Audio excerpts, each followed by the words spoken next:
So, in a recent town hall event, Donald Trump was asked about his failure to, in his words, repeal Obamacare and replace it with something great. So let's take a look at the video and then we'll come back and talk about it. I want to say Republicans have failed to come up with an alternative plan to Obamacare.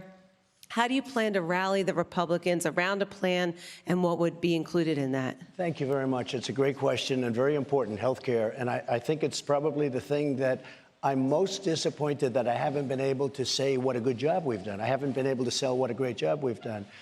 First of all, I got rid of the individual mandate, which was the worst part of Obamacare. That's where you paid a fortune not to pay for horrible, health care and insurance. And it had a tremendous impact. Pre-existing conditions, 100% we take care of. But we have many health care plans now where it's 60%, even 65% less expensive than Obamacare. It's better than Obamacare. And what we really have left is the carcass of Obamacare, or you could call it new health care, because without pre-existing, without the whole thing with the individual mandate, it's a whole different ballgame. It's a much different plan. And what we'd like to do is totally kill it, but come up before we do that with something that's great. What we've done is we've really managed Obamacare, the remaining portion. We got rid of the bad part, but the remaining portion really well. And, before I got involved, what was happening with the rates on Obamacare? They were going up at levels that nobody's ever seen before. We are managing it. And I had a decision to make. This was very important. I said to my people, and we have great people, Seema, Azar, great people that are so good at it. I said, I have a little problem. Do we manage it great until we get something much better? Or do we manage it poorly and say Obamacare's horrible? And I said, we've got to do the right thing. We've got to manage it really, really good.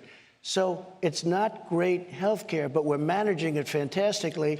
And you don't see all those stories about the rates going through the roof anymore because we know what we're doing.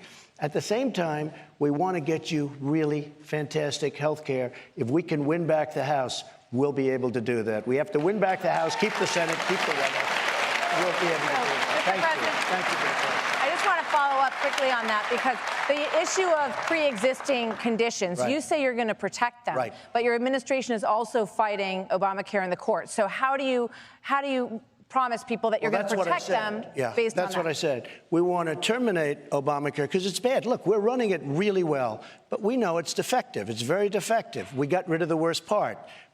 And that was a very important thing. Getting rid of the individual mandate was a very important thing. But we want to get something. If we can get the House, you'll have the best health care and health insurance anywhere on the planet. So Donald Trump, he does his answers and he talks like somebody who is taking is writing an essay, but they have no idea what they're talking about in the essay. And so they're just writing a bunch of I've written essays like this where I had no idea what I was talking about. And so I just wrote a bunch of kind of flowery words in there and just kind of hoping that, words that I know go along with the topic. And I just kind of put them in there together and hope that it'll work out in my favor. That is how Donald Trump speaks. That is really how it speaks. Because the question was what will be your healthcare plan? You haven't been able to repeal Obamacare. What's your healthcare plan going to be, and how are you going to rally Republicans around it? And he just flat out just doesn't answer that question. And he just says a bunch of stuff of how are you managing the healthcare? We're doing really well. We're doing good. Well, no, but how's it going? We got some really good people on it, and they're doing really good. They're doing fantastic. We're doing good. He says at one point, he's we have the option between managing it poorly and managing it well. I chose managing it well. That's what I did. I chose managing it well. And that's everyone's just oh gosh, he's so brilliant. He chose good over bad. And he just is speaking in these generalities. What's your plan going to be? It's going to be great. It's going to be a great plan. We're going to come up with something great, and you're not going to believe it. It's going to be so good, you're not going to believe it. And then, so we can dive into the specifics a little bit. And so he's kind of telling a half-truth when he refers to costs going down. So if you are healthy, there is a good chance that some of your costs have gone down when it comes to healthcare. That is very well going to be true. Could be true. He did remove the individual mandate. Now, if you are sick, if you are chronically ill, your rates have almost 100% gone up. So part of the problem is I personally do not like Obamacare. Let's not get it misconstrued. I don't like Obamacare. But one of the things that Obamacare did was it kind of created this cost-sharing effect where people who maybe weren't sick paid a little bit more, and then people who were sick paid a little bit less. And so now with the removal of the individual mandate and sort of like Trump's proposal has like a very short term kind of plan that people can buy into, and what it does is people are leaving the Affordable Care Act plans, and so the people who are really sick who are staying on the Affordable Care Act plans, their rates are going up. I think in Maryland in 2018 there was a 30% increase in Affordable Care Act insurance programs, and that is because of these people leaving the Affordable Care Act plans for other plans.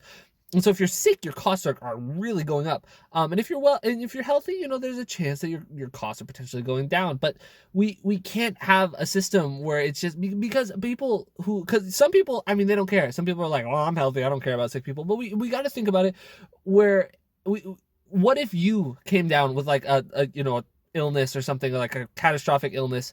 Like, wouldn't you want some sort of like cost sharing mechanism where we as a society decide that we're all gonna, maybe we put in a little bit, but now if anything happens to anybody, they are covered? That is what we should be doing. We should have a Medicare for all. We should have a single payer healthcare plan. That is what we should be doing as a country. That is not what we're going to be doing. But then the other thing to address there, and it's not that we're not what we're going to be doing.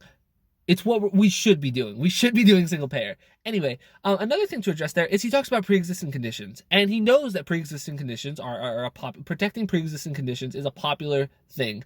But they just flat out aren't doing it. The only thing protecting pre-existing conditions right now is Obamacare. That is the only thing keeping people with pre-existing conditions from having to pay like through the roof when it comes to healthcare.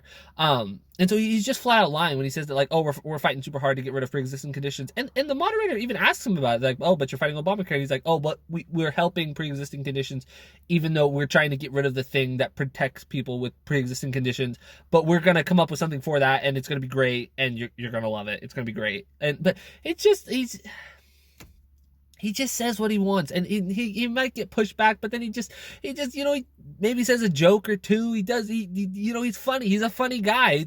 That's not that, and he's able to get away with certain things when he's talking.